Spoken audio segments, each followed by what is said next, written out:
이사야 시즌2의 11번째 시간입니다. 오늘 우리는 이사야 49장 1절부터 13절까지의 본문을 통해서 하나님의 위로라는 제목으로 하나님의 말씀을 함께 묵상하고자 합니다. 이 제목은 본문의 마지막 13절에 여호와께서 그 백성을 위로하셨다라는 말씀에서 딴 것입니다. 이사야의 후반부라 할 수 있는 40장의 시작이 위로하라였죠. 너희는 위로하라. 내 백성을 위로하라. 그렇게 시작해서 55장까지의 말씀을 통해 하나님의 위로가 이스라엘 백성들에게 어떻게 역사하는지를 미리 보여주십니다. 이스라엘 민족에게 있어 구원 역사의 원조라고 할 수 있는 사건, 출애굽, 그 옛일과 비교해서 앞으로 하나님께서 행하실 구원 역사는 모두 새 일이라고 말씀하셨죠. 40장에서 55장까지 기록된 그런 구체적인 위로의 말씀, 새 일의 내용은 48장을 기준으로 큰 전환이 나타납니다. 앞의 40장에서 48장까지는 언약의 징계를 받아 바벨론의 포로로 잡혀간 상태의 이스라엘에게 주실 그런 위로의 말씀이었습니다. 바벨론 포로로 매여 있을 이스라엘 백성에게 가장 필요한 것이 무엇이겠습니까? 그들의 몸이 포로에서 풀려나 약속의 땅 가나안 예루살렘으로 돌아가는 것입니다. 그 일을 위해서 하나님께서 세우신 한 명의 종은 바로 바사 제국의 고레스 왕이었습니다. 바벨론을 정복한 바사 왕 고레스는 가장 먼저 바벨론에 의해서 포로로 잡혀와 있었던 이스라엘 민족에게 해방을 선포하고 예루살렘으로 돌아가게 해줬습니다. 이스라엘 민족은 광야의 길을 또 사막의 강을 내어주신 하나님의 도우심으로 그 광활한 사막을 무사히 지나서 예루살렘으로 안전하게 돌아오게 됩니다. 그런데 49장 되면은 위로의 내용이 바뀝니다. 바벨론 포로에서 예루살렘으로 돌아온다고 해서 이스라엘의 문제가 다 해결되는 건 아니었던 겁니다. 언약의 징계를 그들이 받아야 했던 근본적인 원인은 아직 남아있는 거예요. 그것은 바로 이스라엘의 영혼이 여전히 죄의 올무에 붙잡혀 있다라는 겁니다. 그러니 이스라엘에게 있어 온전한 위로는 그들의 영혼이 죄로부터 구원받아서 하나님께로 돌아가는 겁니다.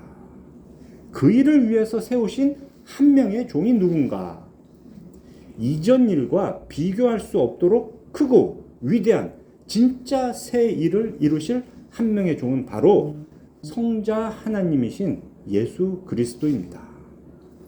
이사야서의 다른 여러 곳에서도 이처럼 오실 예수, 메시아 그리스도에 대한 예언이 많이 나타나지만 그 중에서도 오늘 우리가 읽은 이 49장 1절부터 13절은 신약 성경의 축소판이라고 할 수가 있습니다. 그만큼 예수 그리스도께서 이루실 일들로 가득 차 있죠. 오늘 말씀을 통해서 죄인에게 참된 위로를 주시는 삼위일체 하나님을 더 깊이 알게 되는 그런 은혜가 함께 하시기를 바랍니다. 먼저 1절부터 7절까지 해서 주어가 누군가, 말하는 사람, 내가 누군가를 좀 생각해 봤으면 합니다. 1절 보세요. 섬들아 내게 들으라. 이제 내가 말한단 말이죠. 여호와께서 태에서부터 나를 부르셨고 내 어머니의 복중에서 배 안에서부터 내 이름을 기억하셨다. 좀 지나서 5절 보면 내가 여호와 보시기에 영화롭게 되었으며 나의 하나님은 나의 힘이 되셨도다. 6절과 7절에는 표현이 약간 다릅니다. 그가 이르시되라고 여호와 하나님의 말씀을 대신 말하는 거라서 여기에 나는 여호와 하나님이에요. 그렇지만 의미상 이 문장도 말하는 사람, 나는 1절부터 7절까지가 다 한 사람으로 동일합니다. 이 한 사람이 누구일까? 일반적으로 이사야서에서 말하는 나라고 하면은 여호와 하나님이거나 아니면 이걸 기록한 이사야 선지자 자신인 경우가 많습니다. 그런데 이 49장 앞부분에 나는 아주 특이하게도 성부, 성자, 성령, 삼위 하나님 중에서 제2위 하나님, 성자 예수 그리스도이십니다. 이사야서에서 성자 예수 그리스도는 앞으로 오실 것이다 라는 예언으로만 등장하는 줄 알았는데 성자 자신이 갑자기 어디서 언제 등장을 했을까? 성자 하나님의 등장은 이사야서를 아무리 열심히 읽어도 알아채기가 쉽지 않습니다. 그래서 성경은 배워야 합니다. 자, 이제 배우는 거예요. 어디서 제2위 하나님, 성자 예수님이 나타나셨는가? 바로 앞장 48장 16절을 한번 보세요. 48장 16절. 하나님이 처음에 말씀하십니다. 너희는 내게 가까이 나와 이것을 들으라. 제1위 성부 하나님입니다. 그런데 그 16절의 뒷문장, 이제는 뒤로 말하는 주체가 바뀝니다. 이제는 주 여호와께서 나와 그의 영을 보내셨느니라. 여기서 여호와께서 나와 이렇게 했으니까 나는 여호와가 아닌 거죠. 이분이 바로 제2위 하나님인 성자 예수 그리스도입니다. 다시 보면 주 여호와는 성부이고요. 나는 성자이고 그의 영은 성령입니다. 이렇게 성부, 성자, 성령 삼위일체 하나님에 대한 구약 성경의 가장 분명한 기록 중 하나가 바로 이사야 48장 16절입니다. 우리가 고백하기를 믿음은 지식, 동의, 의지라고 했었는데요. 이 지식의 핵심은 하나님은 어떤 분이신가? 하나님에 대해 알아야 하는 가장 중요한 사실이 무엇인가 할 때 그것이 바로 하나님은 삼위일체 하나님이시라는 겁니다. 그래서 우리 고신헌법 전문의 첫 글자도 삼위일체 하나님으로 시작해요. 그리고 헌법 전문에서 밝히는 우리의 신앙과 교리의 첫 번째 항목이 우리는 삼위일체 하나님을 믿는다입니다. 그럼 도대체 삼위일체 하나님을 어떻게 설명할 수 있을까? 이런 게 궁금하면 어디를 보면 되죠? 교리책을 보면 됩니다. 우리의 신앙 고백서를 보면 돼요. 웨스트민스터 신앙 고백 제2장이 삼위일체 하나님에 관하여입니다. 그 중에서 세 번째 항목이 이렇게 말합니다. 하나님의 본체는 하나이시고 삼위로 계신다. 본질과 권능과 영원성이 동일한 성부 하나님, 성자 하나님, 성령 하나님 이렇게 삼위로 계신다는 거예요. 성부께서는 아무 것에도 속하지 않으시고 태어나지도 않으시고 나오지도 않으신다라고 하고요. 성자께서는 성부에게서 영원토록 태어나시고 성령께서는 성부와 성자로부터 영원토록 나오신다. 이렇게 고백을 합니다. 우리의 신앙 고백서가. 여기에서 성자와 성령이 성부에게서 나오셨다. 성부로부터 태어났다라고 하는 그 사실의 증거 구절이 바로 방금 본 이사야 48장 16절입니다. 성부가 성자와 성령을 보내셨다라고 하시죠. 종교개혁자 칼빈 선생님이 이 구절을 아주 강조했어요. 그런데 안타깝게도 오늘날 대다수의 목사님들은 이 이사야서를 설교할 때 이 내용을 잘 말하지 않습니다. 그러니 문제가 뭐냐? 그 다음인 49장에 와서도 이 49장의 의미를 바르게 가르치지를 못하는 거예요. 여기에 기록된 내용들은 지금까지 우리가 보았던 일반적인 선지자의 예언과 전혀 다른 이야기입니다. 일반적인 선지자의 예언은 기본적으로 그 당시 사람들에게 하는 말이에요. 이사야 선지자가 말을 하고 있다? 그러면 히스기야 시대, 므낫세 시대 그 이스라엘 백성들과 왕들에게 하는 말입니다. 그런데 지금 이 본문은 전혀 다른 거예요. 그때 사람들 또는 100년 안에 뭐 이렇게 이루어질 이야기를 하고 있는 게 아닙니다. 이 내용은 전부 다 적어도 700년이 지난 후에 오시는 성자 예수께서 직접 행하실 일들을 보여주는 거예요. 심지어 어떤 내용은 그 성자 예수님도 아직 이루지 못하신 일들도 들어있어요. 그런데 이것을 단순히 이사야라는 선지자가 한 말이다 라고 이해하면 무슨 문제가 생기느냐? 예수께서 성자 하나님으로서 하신 특별한 일을 그냥 연약한 인간, 보잘것없는 인간인 우리의 삶에다가 그 일을 직접 적용하게 된다는 겁니다. 안타깝게도 어제 토요일 아침에 우리가 보았던 그 복 있는 사람 유튜브의 해설이 그런 오류의 샘플이었습니다.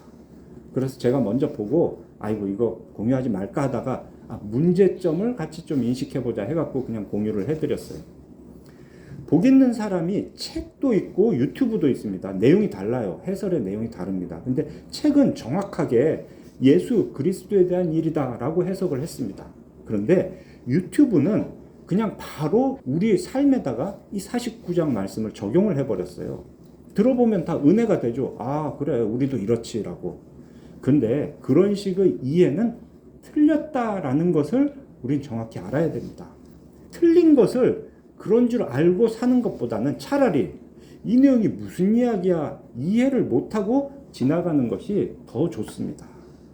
방금 제가 말씀드린 우리가 믿는 교리의 핵심인 삼위일체 하나님이라는 말도 우리가 머리로 생각해가지고는 절대로 이해할 수 없는 내용입니다. 세 위격이 서로 다른데 한 분이시다. 우리는 이런 존재를 눈으로 본 적이 없습니다. 어디서 들어본 적도 없어요.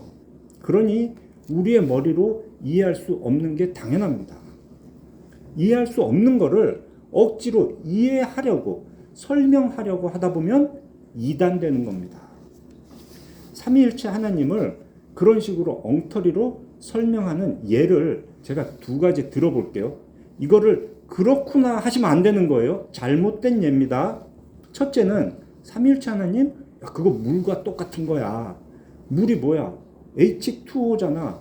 원소 기호는 똑같은데 그게 어떨 땐 얼음으로, 어떨 땐 물로, 어떨 땐 수증기로 존재하잖아. 근데 본질은 H2O 하나야. 야, 이거 삼위일체 하나님에 대한 완벽한 설명 아니야? 두 번째는 어떤 남자에 빗대어서 삼위일체 하나님을 설명하는 겁니다. 예를 들어 저 최승현이라는 사람, 본질적으로 한 사람이 있어요. 근데 제가 아내에게는 남편이 되고요. 제 자녀들에게는 아버지이고 이렇게 교회 오니까 목사가 됩니다. 우와, 이거 삼위일체 하나님을 이렇게 설명하면 딱이네. 어떻게 좀 그럴듯하게 들리십니까? 혹시 이런 설명을 들어보신 적이 있으십니까? 이렇게 말하면 이단이에요. 양태론이라는 이단입니다. 양태론 이단이 왜 이단이냐? 삼위일체 하나님을 이렇게 설명하거든요. 하나님은 본질적으로 한 분이다. 그런데 그 한 분 하나님이 창조의 일에 있어서는 성부로, 구속의 일에 있어서는 성자로, 성화의 일에 대해서는 성령으로 나타나셔서 일을 하신다. 이렇게 말한 거예요. 이걸 양태론이라고 합니다. 이게 이단이에요. 왜냐? 성경을 보면 성부, 성자, 성령, 삼위 하나님이 같은 시간에 같은 장소에 서로 일을 하시거든요. 그 말씀에 안 맞는 설명인 거죠. 그런데 이해는 쏙쏙 된단 말이에요. 엉터리로 그럴듯하게 이해되는 것보다 차라리 이해를 못하고 그렇다고 하면 그런 줄 아는 게 믿음에 좋습니다. 이 본문에서 갑자기 왜 이렇게 어려운 삼위일체 하나님을 이렇게 길게 말하냐 하실지 모르겠지만 이 본문이니까 제가 삼위일체 하나님을 말씀드리는 겁니다. 48장 16절은 칼빈이 삼위일체 하나님에 대한 가장 중요한 말씀이라고 꼽았고요. 또 그 삼위일체 하나님의 사역을 고려하지 못하면 49장의 설명은 엉뚱한 대로 나갈 수밖에 없기 때문입니다. 주 여호와 성부 하나님께서 진짜 위로를 위해 하신 일이 바로 성자 하나님과 성령 하나님을 세상에 보낸 일입니다. 그렇게 오신 성자 하나님은 이제 성령 하나님과 함께 49장에 기록되어 있는 이 일들을 하시는 거예요. 이 49장 내용을 보시기에 앞서서 42장의 한 구절을 잠깐 좀 보실 필요가 있습니다. 우리 앞으로 조금 넘겨서 42장 1절 함께 찾아서 읽겠습니다. 42장 1절. 하나님은 갑자기 성자 하나님, 성령 하나님에 대한 말씀을 꺼내신 게 아닙니다. 42장에서 먼저 이걸 언급하셨어요. 42장 1절 함께 읽겠습니다. 내가 시작. 내가 붙드는 나의 종 내 마음에 기뻐하는 자 곧 내가 택한 사람을 보라. 내가 나의 영을 그에게 주었은즉 그가 이방의 정의를 베풀리라.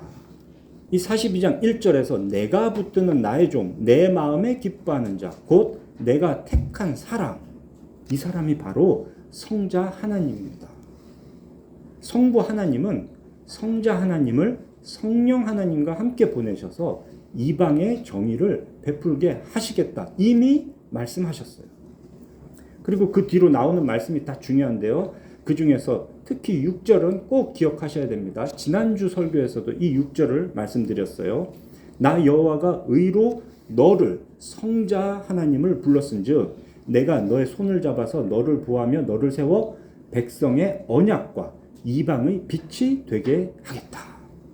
백성의 언약, 이방의 빛이 되게 하신다라는 걸 계속 기억하셔야 되는 겁니다. 백성의 언약이 되게 한다. 하나님과 백성 사이에 맺은 그 언약을 이루게 하신다라는 의미인데요. 대표적으로 창세기에 기록된 아브라함 언약, 그리고 신명기에 기록된 모압 언약을 이루게 하시기 위해 성부는 성자와 성령을 보내십니다. 신명기에 기록된 모압 언약은 최근에 아주 여러 번 말씀을 함께 보았으니까 오늘은 아브라함 언약에 대해서 조금만 더 구체적으로 짚어보겠습니다. 하나님께서 아브라함과 언약을 맺은 대표적인 장면은 바로 창세기 15장의 횃불 언약 체결식입니다. 후손을 주고 가나안 땅을 주시겠다라고 하나님이 말씀을 하시니까 그 하나님께 보증을 요구합니다. 그런 아브라함에게 하나님은 횃불을 통한 언약 체결식을 열어주셨어요. 언약의 당사자가 짐승들, 몸, 고기를 쪼갠 사이로 지나가는 거예요. 그렇게 쪼개진 짐승 사이로 누군가가 지나간다는 얘기는 그 언약이 파기될 경우에 자기도 그 책임을 지고 그 짐승들처럼 죽겠다라고 맹세를 하는 겁니다. 그런데 그때 쪼개진 고기 사이를 누가 지나갔습니까? 하나님을 상징하는 횃불이 혼자 지나갔습니다. 아브라함은 옆에서 그걸 보기만 했어요. 그 뒤로 하나님은 그때 맺은 약속대로 아브라함에게 후손을 주셨죠. 또한 하나님은 그 아브라함의 후손인 이스라엘에게 가나안 땅도 주셨습니다. 약속을 다 이루어 주신 거예요. 그런데 훗날 이스라엘은 그 땅을 잃어버린 겁니다. 하나님께서 아브라함에게 횃불로 맺어주셨던 언약을 깨트린 거죠. 왜 그렇게 언약이 깨졌습니까? 그건 바로 이스라엘 때문이었어요. 이스라엘의 죄 때문에 땅에서 쫓겨났죠. 아브라함 언약에서 조금 더 구체화된 그 모압 언약에 따르면 하나님의 율법을 어기면 그 땅에서 쫓겨난다라고 했었던 겁니다. 이스라엘의 죄 때문에 이스라엘이 약속의 땅에서 쫓겨났지만 근데 그 모압 언약을 보면 뒤에 이런 말이 있어요. 내가 반드시 그 백성을 돌아오게 하겠다. 그런 하나님의 약속도 포함이 되어 있었단 말이죠. 그러니 하나님은 이 두 언약 모두를 혼자 책임지셔야 됩니다. 왜? 첫 번째 아브라함 언약 때 하나님 혼자 지나가셨기 때문에 아브라함에게 책임이 없어요. 하나님께만 책임이 있습니다. 죄로 인해서 약속의 땅에서 쫓겨난 이스라엘을 다시 약속의 땅으로 돌아오게 하셔야 되고요. 동시에 이스라엘이 그 약속의 땅을 잃어버린 상황에 대해서도 책임을 지셔야 되는 겁니다. 그 두 언약을 모두 이루시기 위해 보내신 분이 성자 하나님이신 거죠. 성자 하나님은 아브라함과 맺은 그 횃불 언약의 책임 때문에 이 언약 깨지면 내가 죽겠다라고 하나님이 하셨기 때문에 죽으셔야 합니다. 동시에 성자 하나님은 그 언약에서 약속된 땅을 자기 백성에게 돌려주겠다라고 모압 언약에 명시했기 때문에 또 그 땅을 다시 돌려주셔야 되는 거예요. 이스라엘 백성이 다시 가나안 땅을 차지하게 하셔야 됩니다. 훗날 신약성경 히브리서가 바로 이 사실을 아주 정확하게 기록을 해놨습니다. 히브리서 9장 15절 이로 말미암아 그는 그리스도는 새 언약의 중보자시니 이는 첫 언약 때에 범한 죄에서 속량하시려고 죽으사 언약을 이루시려고 죽으신 분이 그리스도인 거예요. 부르심을 입은 자로 하여금 영원한 기업의 약속을 얻게 하려 하심이라. 약속의 기업을 얻는다는 게 그게 바로 땅을 차지한다는 얘기입니다. 이런 개념을 우리는 오늘 함께 읽었던 본문 49장에서 더 구체적으로 확인을 하게 되는 거죠. 나눠드린 설교 요약에 표가 있습니다. 그 표를 참고하셔서 49장에 기록되어 있는 내용들이 앞으로 오실 성자 예수께서 어떻게 이루셨는가, 신약 성경의 기록과 비교하면서 확인을 해보겠습니다. 먼저 1절, 여호와께서 태에서부터 나를 부르셨고 내 어머니의 복중에서부터 내 이름을 기억하셨다. 이거 내 얘기 아닙니다. 누가복음에서 천사가 예수의 모친 마리아에게 성령으로 인하여 아이가 잉태될 것이다 라고 알려주셨죠. 그렇게 마리아의 뱃속에 아기가 있을 때부터 이미 그 아이의 이름은 임마누엘이다, 예수다 라고 가르쳐 주셨습니다. 먼저 알고 있었던 이름인 거예요. 2절, 내 입을 날카로운 칼같이 만드시고 나를 그의 손그늘에 숨기시며 나를 갈고 닦은 화살로 만드사 그의 화살통에 감추셨다. 누가복음 4장 32절에서는 예수님의 말씀이 권위가 있다 했습니다. 그 말씀의 권위가 칼 같고 화살 같은 거죠. 그리고 요한계시록 19장 15절 보면은 그의 입에서 예리한 검이 나오니 그것으로 만국을 친다 했습니다. 이렇게 예수님의 말씀은 검과 같다라는 걸 명확히 알 수 있고요. 화살과 같다, 요거는 말씀에 구체적으로 있는 건 없습니다.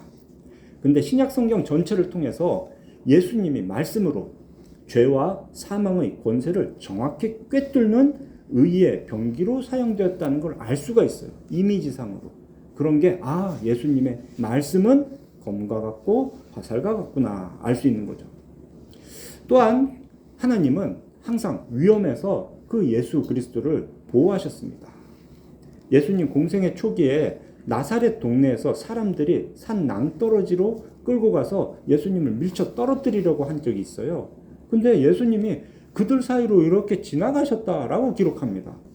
그들이 보지를 못한 거죠. 하나님이 감춰주셔서.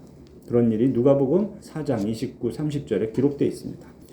자, 3절, 내 영광을 네 속에 나타낼 이스라엘이라 하셨다. 성자는 이스라엘 자손입니다. 그러면서 동시에 이스라엘의 대표자이십니다. 민족적인 종 이스라엘, 많은 수의 종 이스라엘은 하나님의 영광을 드러내는 그 종의 사명에 실패했어요. 그렇지만 한 사람, 개인적인 종인 성자는 이 사명을 이루게 됩니다.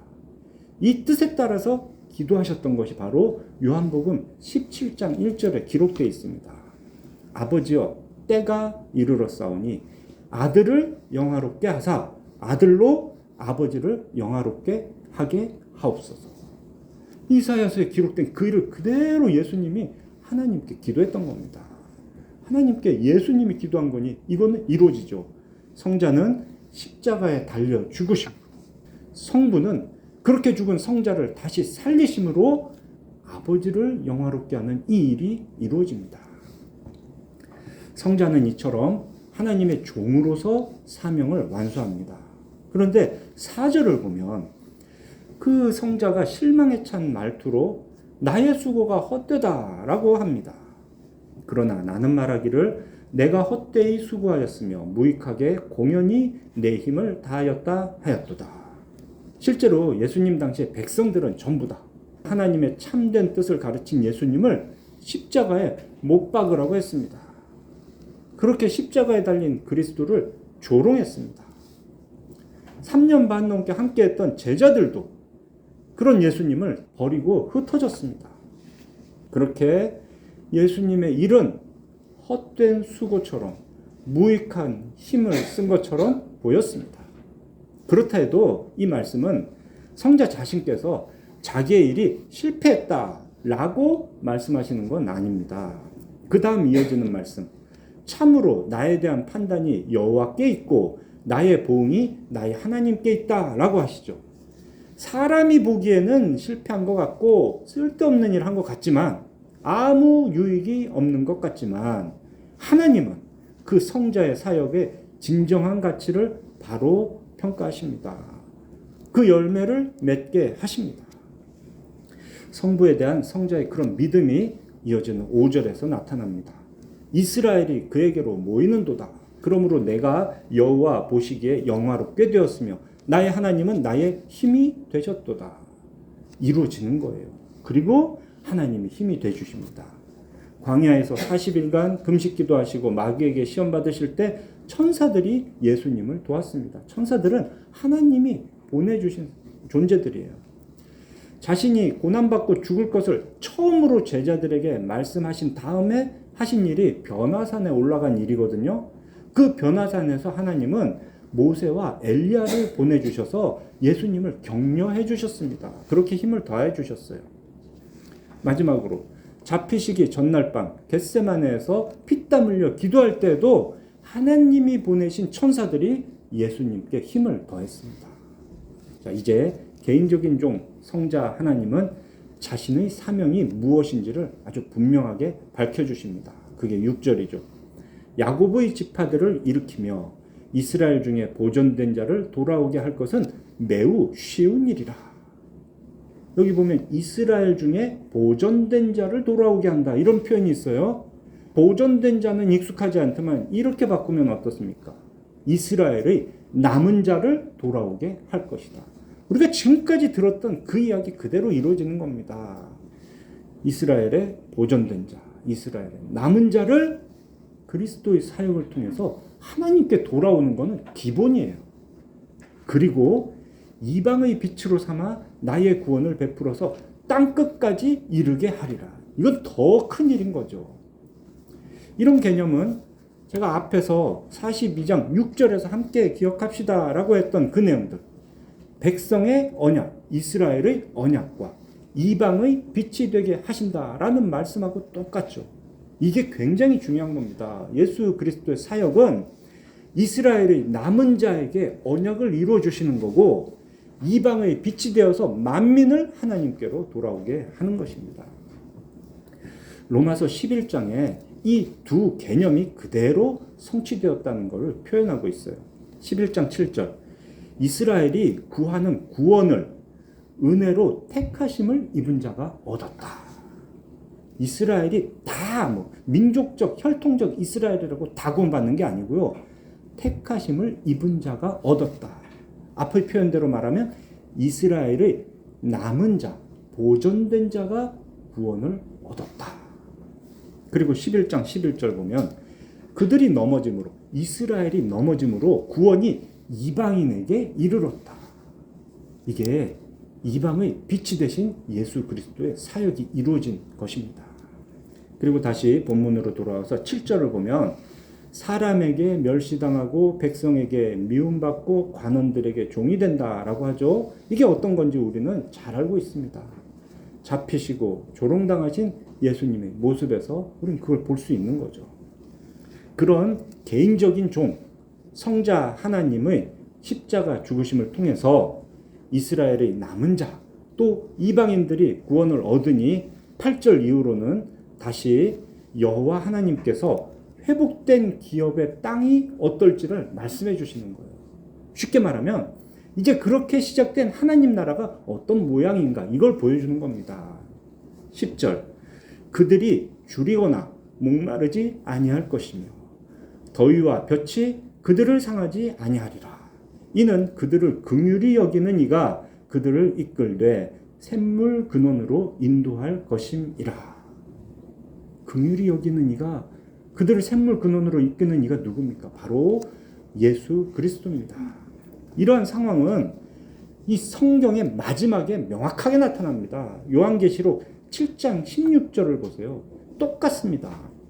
그들이 다시는 줄이지도 아니하며 목마르지도 아니하고 해나 아무 뜨거운 기운에 상하지도 아니하리니 이는 보좌 가운데에서 계신 어린 양이 그들의 목자가 되사 생명수 샘으로 인도하시고 하나님께서 그들의 눈에서 모든 눈물을 씻어 주실 것임이라. 이거 인간이 할 일이 아닌 거예요. 오직 성자 예수 그리스도께서 하실 일입니다. 그리고 이것은 유일하게 아직 완성되지 않은 일인 겁니다. 그래서 요한계시록에 앞으로 그렇게 될 것이다. 하나님 나라는 아직 완전하게 이루어진 건 아닙니다. 예수께서 다시 오실 때 완성될 일들을 벌써 이사야 선지자가 보여주고 있는 거죠. 자, 마지막 13절을 보세요. 여호와께서 그의 백성을 위로하셨은즉 그의 고난당할 자를 긍휼히 여기실 것임이라.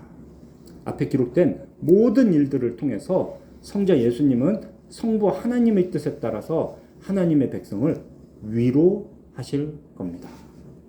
결국 하나님의 위로는 오직 그리스도입니다. 종교개혁의 5대 강령, 지난주에 소개해드렸던 5개의 오직 중에서 오늘 본문을 통해 오직 그리스도라는 표현을 생각할 수가 있습니다. 이 죄인들이 죄로부터 구원받는 것, 우리의 영혼이 진정한 위로를 받는 것은 오직 그리스도입니다. 십자가에 달려 죽으신 예수님은 그렇게 아브라함의 횃불 언약을 이루어 주셨습니다. 부활하시고 승천하신 예수님은 성령님을 우리에게 보내셔서 우리로 죄를 회개하고 아버지께로 돌아오게 하심으로 모압 언약도 이루셨습니다. 그렇게 백성의 언약을 이루시고 이방의 빛이 되셔서 열방 중에 성부 하나님의 모든 택하신 백성들을 구원하십니다. 내 백성을 위로하라 하셨던 그 아버지의 뜻을 개인적인 종으로 오신 성자 그리스도께서 이루십니다. 그리고 그 성부와 우리 사이에 유일한 중보자가 되십니다. 이것이 오직 그리스도라는 고백의 의미입니다. 로마서 8장 29절에 이런 말씀이 있습니다. 하나님이 미리 아신 자들을 또한 그 아들의 형상을 본받게 하기 위하여 미리 정하셨으니 이는 그로 많은 형제 중에서 맏아들이 되게 하려 하심이니라. 하나님이 미리 정하신 것, 누구를 구원하시겠다 미리 정하신 것을 우리는 예정이라고 합니다. 그 예정은 우리를 구원하시기 위한 하나님의 작정의 핵심입니다. 그런데 그 핵심인 예정의 원리 역시 성자 예수 그리스도의 형상을 본받게 하기 위해서라고 합니다. 하나님의 위로는 이처럼 성부께서 성령과 함께 보내신 성자 예수 그리스도를 통해 모든 택하신 백성에게 이루어졌습니다. 사랑하는 우리 필그림교회 성도 여러분, 하나님은 이처럼 우리를 위로하시기 위해 성자 그리스도를 이 땅에 보내셨습니다. 그 아버지의 뜻에 순종하신 성자의 죽으심과 부활하심으로 우리의 영혼이 구원을 받았습니다. 하나님과 우리 사이의 영원한 중보자 역시 오직 그리스도뿐입니다. 이 모든 일들을 이루어 주신 성부 하나님의 목적이 무엇일까요? 오늘 말씀 뒷부분 23절의 중간을 보세요. 네가 나를 여호와인 줄을 알리라. 모든 일들을 통해서 우리는 하나님을 알게 되는 겁니다. 그리고 이 장의 마지막 26절의 끝도 보세요. 모든 육체가 나 여호와는 너희의 구원자요 너희의 구속자요 야곱의 전능자인 줄 알리라. 아는 게 중요한 겁니다. 하나님이 원하시는 것은 우리를 구원하신 그 삼위일체 하나님을 아는 거예요. 그러니 구원의 은혜를 갚겠다? 그 은혜 갚는 유일한 방법은 하나님을 올바로 알고 그 하나님을 전적으로 의지하는 것입니다. 그것이 믿음이고요. 그 믿음만이 하나님 앞에 우리가 드릴 유일한 것입니다. 그냥 우리 인간적인 생각으로는 내가 중요하게 여기는 것을 하나님께 드리면 그게 제일 은혜를 갚는 거지라고 생각해서 돈을 드리고 시간을 드려야 하는 거 아니냐 이렇게 생각하지만 하나님께서 중요하게 여기시는 것은 그런 것이 아닙니다. 삼위일체 하나님을 아는 것, 하나님에 대한 바른 지식을 갖고 하나님과 바른 관계를 맺는 것, 한마디로 올바른 믿음을 요구하십니다. 예수 그리스도 안에서 이루어지는 공예배를 통해서 하나님은 위로를 계속해서 이루어 가십니다. 설교를 통해서 말씀을 들어 하나님을 알고, 성례를 통해서 말씀을 보아 하나님을 알고, 그렇게 알게 된 하나님을 의지해서 기도함으로 계속해서 우리는 삼위 하나님의 위로를 이 세상 속에서 받아가는 겁니다. 그렇게 삼위일체 하나님을 잘 알아서 아직 남은 위로의 완성을 끝까지 누리는 우리 모두가 되시기를 삼위일체 하나님의 이름으로 축원합니다.